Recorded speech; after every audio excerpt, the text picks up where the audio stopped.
Copa do Mundo de 1994, o país sede foi os Estados Unidos, o campeão foi o Brasil e o vice foi a Itália. Pois é, e a escolha da sede, né, que os Estados Unidos foram os escolhidos, todo mundo se pergunta como um país que odeia futebol foi escolhido para sediar a Copa. E um dos motivos dos Estados Unidos entrar na briga com o Brasil e Marrocos para sediar a Copa foi justamente de querer popularizar o esporte lá, num país que é riquíssimo. E se no primeiro instante ficaram receosos que a Copa ia ser um fracasso de público, ou o público não ia comprar a ideia do futebol, lá sempre foi mais popular o futebol americano, o beisebol e o basquetebol, no final das contas os estádios ficaram lotados, não só de turistas, a população local também gostou da ideia e foi um sucesso. Sim, o Brasil não sei porque entrou na briga, Marrocos também não, óbvio que os Estados Unidos seria escolhido.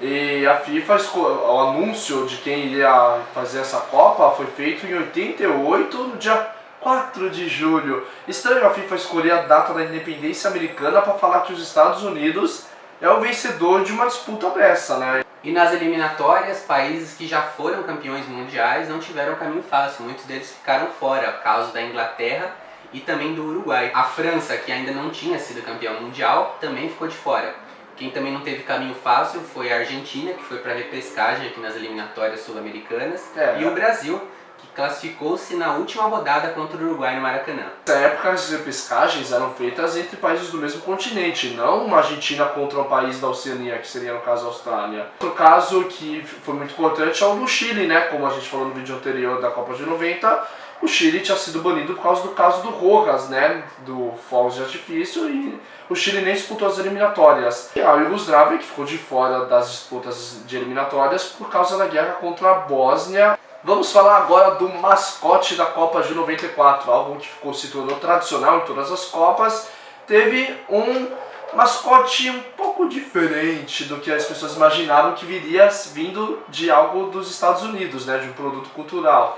É o Striker, o cãozinho. Striker, o cãozinho sorridente, que sempre andava com uma bola de futebol, ele vestia, trajava um uniforme tipicamente dos Estados Unidos, né? E ele gerou algumas críticas e elogios pela simplicidade e pela obviedade. O mascote ele foi desenvolvido pela Warner e demonstrava a autossuperação e a determinação do povo americano. Na Copa do Mundo de 94, dois foram os artilheiros. O primeiro foi Stoichkov, o jogador da Bulgária, a era de ouro da Bulgária, como falam hoje em dia, da Bélgica. Ele levou nas costas a seleção da Bulgária até as semifinais. Valia a pena ver o Stoichkov jogando, o cara era bom mesmo, era um artilheiro nato. Já o outro artilheiro era o Oleg Salenko, jogador russo, que fez 5 gols em apenas um jogo contra Camarões. Os dois terminaram a competição com 6 gols cada. O craque da Copa, como não poderia deixar de ser, foi o baixinho Romário. Romário que até um ano antes da convocação para a Copa era dúvida, né? Muita gente, leva o Romário, não leva o Romário. O Zagallo e o Parreira acabaram bancando o baixinho e ele foi e destruiu. Ele fez gol em todas as partidas da primeira fase, fez gol nas quartas, fez gol na semifinal contra a Suécia de cabeça, tendo menos de 1,60 de altura. Passou em branco, a verdade, na final, mas na hora das cobranças de pênalti ele deixou dele também e foi fundamental para a conquista do tetracampeonato. O Romário, o que aconteceu com o Romário foi mais ou menos o que aconteceu com o Neymar e o Ganso na Copa de 2010. A população pedindo os caras, mesma coisa o Romário, todo mundo pedindo, aí resolvendo chamar, né, convocar. A decepção da Copa do Mundo de 94 foi o Diego Armando Maradona. O jogador foi pego no exame antidoping já nessa época, pois é. Logo depois da partida contra a Grécia, que a Argentina havia vencido por 4-0, ele foi pego no antidoping e obviamente foi expulso da competição, não disputou mais nenhum jogo. Sem o Maradona, a Argentina foi eliminada pela fraca Romênia nas oitavas de final. E nesse jogo contra a Grécia, Maradona tinha feito um dos gols da Argentina e teve aquela comemoração que ficou para a história, que ele vai para a câmera com o olhar vidrado assim, gritando, e isso ficou meio que marcado como a despedida do Maradona na história das Copas e como o jogo que ele ficou pego no antidoping. E quem fez a final memorável contra o Brasil naquela Copa de 94 foi a seleção da Itália. A Itália, que foi Itália desde o começo, fez uma primeira fase bem mediana, empatando muitos jogos, ganhando outros, passou no critério de desempate com os demais integrantes do grupo e depois começou a crescer como seleção grande que é. Passou da semi, passou das quartas, chegando até a final e num jogo muito disputado em que prevaleceu 0-0 no tempo normal, 0-0 na prorrogação, com Baresi, Baggio e aquele espalhafatoso goleiro Pagliuca beijando a trave, a decisão foi para os pênaltis. E após 24 anos sem ser campeão, o Brasil voltou a levantar a taça. Foi campeão com uma defesa sólida, uma marcação muito forte que vinha desde o ataque. Dunga jogando bem, pelo incrível que pareça, sendo o capitão que a seleção precisava. E nessa grande campanha teve o Romário, que a gente já falou, teve os gols do Bebeto, salvadores, né? Aquela falta maravilhosa do Branco contra a Holanda. Esse jogo contra a Holanda é um dos mais memoráveis, porque foi 3-2 e dificílimo, a Holanda jogando muito.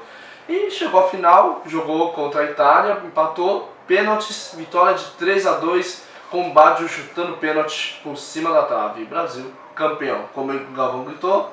Acabou! Acabou!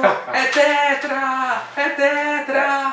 E agora algumas curiosidades da Copa de 94. A primeira delas é que essa final foi a primeira disputada nos pênaltis. Nunca antes na história das Copas uma final havia sido decidida nas penalidades.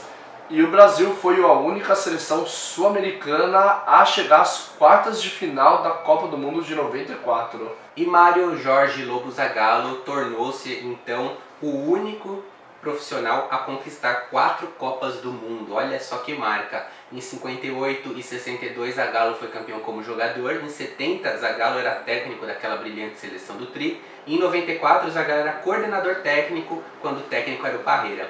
Foi nessa Copa do Mundo que os jogos passaram a valer 3 pontos em Copa do Mundo. Na Copa de 1990, cada jogo da primeira fase valia apenas 2 pontinhos. Alemanha e Coreia fizeram um jogo em Dallas super quente. Não porque o jogo foi bom, não. A temperatura marcava no termômetro 46 graus centígrados.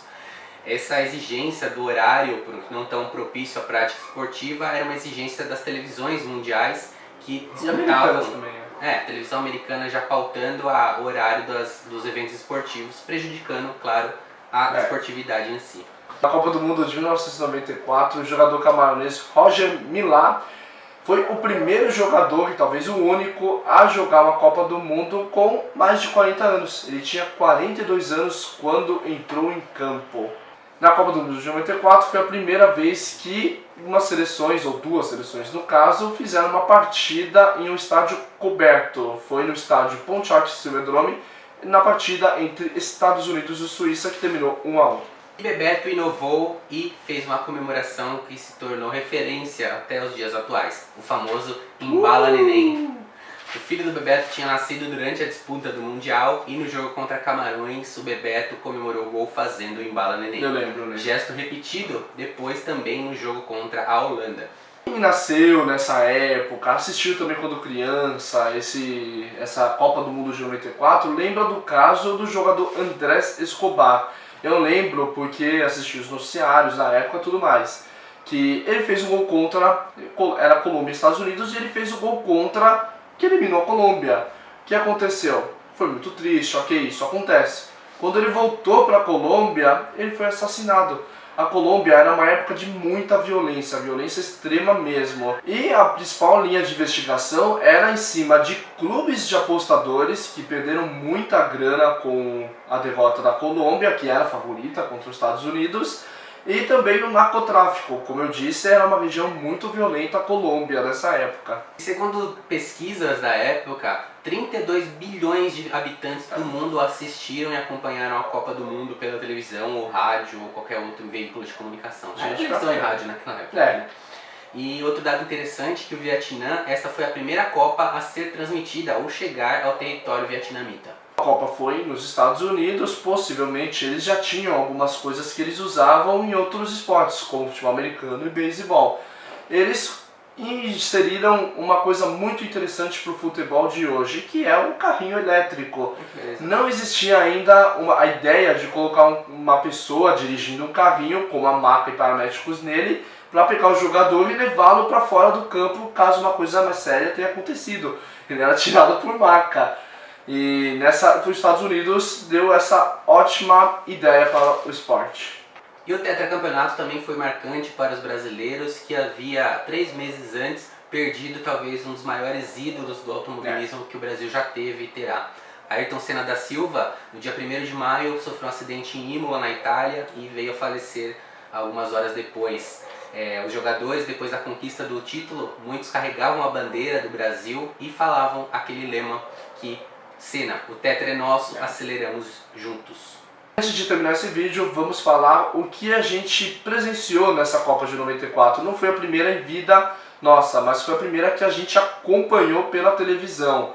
A televisão era algo muito presente para nós brasileiros naquela época, década de 90, a internet era algo ilusório, era rádio e TV. A TV estava ganhando muita força, porque o brasileiro estava começando a ter mais poder aquisitivo, né? Estava começando a ter um crescimento econômico legal. E aí a gente acompanhou pela TV. A Copa de 94 me remete a uma coisa muito interessante de eu assistir nos jogos com meu pai, de ouvir barulhos de fogos, de pintar a rua. Lembra esse costume de pintar o mascote na rua, pintar a bandeira da seleção, o tetra é nosso, bandeirinhas na rua. E aquela coisa do colecionismo, de chiclete, bala, tudo era temático da Copa. Tudo. E foi uma coisa muito interessante. Para criança isso é muito empolgante, né? E era uma época que as empresas elas investiam nisso para os torcedores. A gente não tá vendo mais isso. 2 meses da Copa que a gente está gravando e não tem nada, não tem bandeirinha na rua, porque o Brasil tá meio decepcionado mesmo. Tá ligando muito a seleção com corrupção. Mas antigamente era algo realmente uma festa do povo. Que unia a nação, todos os problemas naquele mês de jogos eram esquecidos. Isso. Né? E todos juntos vamos pra frente Brasil. Era uma coisa bem interessante, bem unificadora, assim. Eu lembro muito, os principais jogos que eu lembro foi o da Holanda, marcou muito quando eu era criança. O jogo contra os Estados Unidos marcou. E o do Baggio, marcou muito aquele pênalti ele batendo, que eu vi ao vivo. E eu lembro também que meu pai não gostava do Galvão Bueno, a gente acompanhava ou pela Bandeirantes com o Luciano do Vale, ou até mesmo no SBT. O SBT transmitia a Copa na época com o Silvio Luiz e o Amarelinho, que fazia os gols e saía pulando pela tela. Meu pai até hoje odeia o Galvão Bueno. Bom, pessoal, é isso aí. A gente falou um pouco das nossas vivências. Espero que vocês tenham curtido esse vídeo. Não se esqueçam de se inscrever no canal e até o próximo.